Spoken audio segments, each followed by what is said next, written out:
شرابی عورت پر اللہ کا عذاب۔ اس دنیا میں انسان کو آزمائشوں سے گزرنا پڑتا ہے۔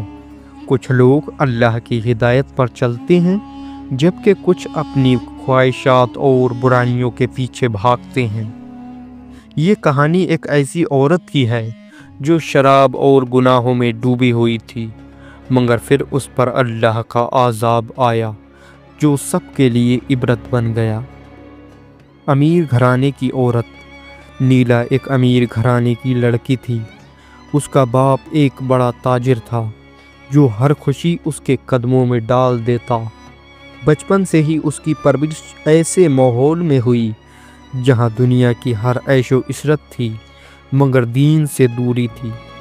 جب وہ بڑی ہوئی تو اس نے اپنی زندگی اپنی مرضی کے مطابق گزارنا شروع کر دی۔ مہنگی پارٹیز، فیشن اور حرام چیزوں میں اس کی دلچسپی بڑھ گئی۔ سب سے بری بات یہ تھی کہ اس نے شراب پینا شروع کر دی۔ پہلے صرف شوق تھا، پھر دھیرے دھیرے یہ عادت بن گئی۔ اب ہر پارٹی میں شراب اس کے ہاتھوں میں ہوتی۔ اس کی ماں نے سمجھایا، بیٹا یہ گناہ ہے، اللہ ناراض ہوتا ہے، مگر نیلا ہنس کر کہتی، اللہ نے ہمیں مزے لینے کے لیے بھیجا ہے، زندگی کا مزہ لینا چاہیے۔ اس کے دوست بھی اس کو بڑھاوا دیتے اور وہ مزید گناہوں میں ڈوبتی گئی۔ اللہ کی پہلی نشانی۔ ایک رات نیلا اپنے فرینڈ کے ساتھ ایک برتھ ڈے پارٹی میں گئی۔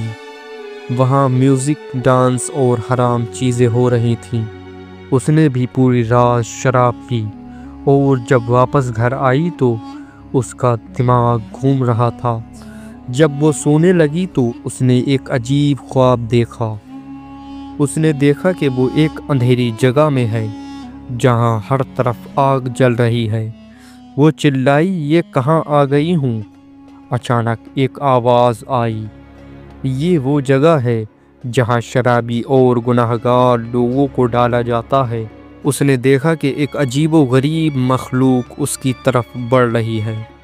وہ ڈر گئی اور چیخنے لگی۔ تبھی اس کی آنکھ کھل گئی۔ اس کا دل زور زور سے دھڑک رہا تھا، پسینے سے بھیگ چکی تھی، مگر اس نے اسے صرف ایک برا خواب سمجھ کر نظر انداز کر دیا۔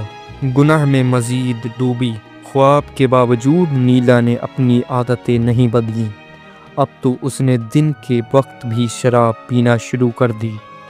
ایک دن اس کی ایک اچھی دوست عائشہ نے اسے سمجھایا، نیلا یہ گناہ ہے، اللہ تمہیں کبھی معاف نہیں کرے گا اگر تم نے توبہ نہ کی۔ مگر نیلا نے مذاق اڑایا، اللہ کے پاس معافی ہے، میں جب چاہوں گی توبہ کر لوں گی۔ وہ سمجھ رہی تھی کہ زندگی ہمیشہ ایسے ہی چلے گی، مگر وہ نہیں جانتی تھی کہ اللہ کی رسی ڈھیلی ہوتی ہے، کھنچتی ہے تو پھر کوئی نہیں بچتا۔ اللہ کا عذاب۔ ایک رات نیلا ایک بڑی پارٹی سے واپس آ رہی تھی۔ اس نے اتنی شراب پی تھی کہ اس کا ہوش اڑ گیا تھا۔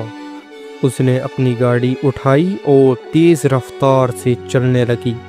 رات کے اندھیرے میں روڈ خالی تھا مگر اس کی آنکھیں بند ہو رہی تھیں۔ اچانک ایک موڑ پر اس کی گاڑی ایک ٹرک سے ٹکرا گئی۔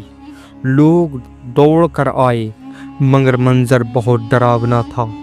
گاڑی بالکل تباہ ہو چکی تھی۔ نیلا خون میں لپٹی ہوئی سڑک پر پڑی تھی۔ اس کا چہرہ پہچاننا بھی مشکل تھا۔ اسے فوراً ہاسپٹل لے جایا گیا مگر اب بہت دیر ہو چکی تھی۔ ڈاکٹر نے کہا یہ اب کبھی چل نہیں سکتی، اس کا نیچے کا بدن بالکل فیل ہو چکا ہے۔ جو لڑکی اپنی خوبصورتی اور دولت پر فخر کرتی تھی اب وہ ایک مظلوم کی طرح ہاسپٹل کے بستر پر پڑی ہوئی تھی۔ اس کے دوست جو اس کے ساتھ شراب پیتے تھے اب کسی نے بھی اس کا ساتھ نہیں دیا۔ اس کی زندگی ایک عذاب بن گئی۔ ہاسپٹل میں لیٹے لیٹے نیلا نے سوچا، میں نے کیا کر دیا؟ میں نے اللہ کی نفرت مول لے لی۔ رات کے اندھیرے میں وہ اللہ سے معافی مانگنے لگی۔ اس نے دل سے دعا کی، یا اللہ مجھے معاف کر دے، میں دوبارہ گناہ نہیں کروں گی۔ لیکن اب بہت دیر ہو چکی تھی۔ وہ ہمیشہ کے لیے اپاہج ہو چکی تھی۔ جب اس کا علاج چل رہا تھا تو اس نے قسم کھائی کہ اب اپنی باقی زندگی اللہ کی عبادت میں گزاروں گی۔ اس نے شراب کو ہمیشہ کے لیے چھوڑ دیا اور ہر وقت استغفار کرنے لگی۔ اس کہانی سے ہمیں یہ سبق ملتا ہے، اللہ گنہگار کو محبت سے سنبھلنے کا موقع دیتا ہے، مگر اگر انسان نہ سمجھے تو عذاب کا وقت آتا ہے۔ شراب ایک عظیم گناہ ہے جو انسان کی دنیا اور آخرت تباہ کر دیتا ہے۔ ہمیشہ سوچنا چاہیے کہ موت کبھی بھی آ سکتی ہے، اس لیے گناہوں سے بچنا چاہیے۔ جسے اللہ ہدایت دے اسے فوراً توبہ کر لینی چاہیے، ورنہ ایک دن ایسا آئے گا جب توبہ کا وقت ہی نہیں ملے گا۔